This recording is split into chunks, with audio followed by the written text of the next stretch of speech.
ಸ್ನೇಹಿತರೆ, Rose Gold and Diamond Salethur ಸ್ವಾತಂತ್ರ್ಯೋತ್ಸವದ ಪ್ರಯುಕ್ತ ವಿದ್ಯಾರ್ಥಿಗಳಿಗೋಸ್ಕರ ಚಿತ್ರಕಲಾ ಸ್ಪರ್ಧೆ ಎಲ್ಲ ವರ್ಷ ನಡೆಸುವಂತೆ ಇದು 4ನೇ ವರ್ಷ ನಾವು ನಡೆಸ್ತಾ ಇದ್ದೇವೆ. 5ರಿಂದ 10ನೇ ತರಗತಿಯಲ್ಲಿ ಕಲಿಯುವಂತಹ ವಿದ್ಯಾರ್ಥಿಗಳಿಗೋಸ್ಕರ ಚಿತ್ರಕಲಾ ಸ್ಪರ್ಧೆ ಅಂದರೆ ನೀವು ಬಿಡಿಸಬೇಕಾದ ಚಿತ್ರ ಚಿನ್ನದ ನೆಕ್ಲೆಸ್. ಇದು ನೋಡಿ 2022ರ ಬಹುಮಾನ ವಿತರಣೆ ಚಿತ್ರಕಲಾ ಸ್ಪರ್ಧೆಯ.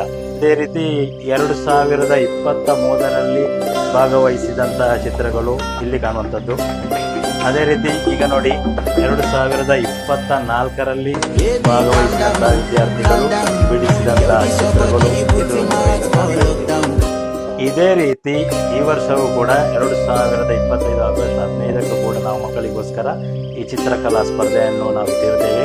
ಮಕ್ಕಳು ಅಂದವಾಗಿ ಯಾವುದೇ ಮನಿ, ಬಣ್ಣ, ಕಲರ್, ಸ್ಟೋನ್ಸ್, ಮುತ್ತು, ಹವಳ ಯಾವುದನ್ನು ಬೇಕಾದರೂ ಯೂಸ್ ಮಾಡ್ಬೋದು. ಚಿತ್ರ ಅಂದಗೊಳಿಸೋಸ್ಕರ A4 ಶೀಟಿನಲ್ಲಿ ಅಂದವಾದ ಚಿನ್ನದ ನೆಕ್ಲೆಸ್ ಅನ್ನು ಬಿಡಿಸಿ ಆಗಸ್ಟ್ 13ನೇ ತಾರೀಕಿನ ಮೊದಲು ನಮ್ಮ ಶೋರೂಮಿನಲ್ಲಿ ತಲುಪಿಸಿ ಆಗಸ್ಟ್ 15ನೇ ತಾರೀಕಿನಂದು ಸಂಜೆ ನಾವು ಬಹುಮಾನ ವಿತರಣೆ ಮಾಡಲಿಕ್ಕಿದ್ದೇವೆ. ನಮ್ಮ ಬಹುಮಾನ ದ್ವಿತೀಯ ಬಹುಮಾನ, ಅದೇ ರೀತಿ 10 ಬೆಸ್ಟ್ ಚಿತ್ರಕ್ಕಿರುವಂತಹ ಬಹುಮಾನ. ಆದ್ದರಿಂದ ಎಲ್ಲ ವಿದ್ಯಾರ್ಥಿಗಳು ಈ ಡ್ರಾಯಿಂಗ್ ಕಾಂಪಿಟಿಷನ್ ಅಲ್ಲಿ ಭಾಗವಹಿಸಲು ನೀವು ಪ್ರೋತ್ಸಾಹಿಸಿ. ಭಾಗವಹಿಸಿದ ಎಲ್ಲ ವಿದ್ಯಾರ್ಥಿಗಳನ್ನು ನಾವು ಪ್ರೋತ್ಸಾಹಿಸಲಿದ್ದೇವೆ.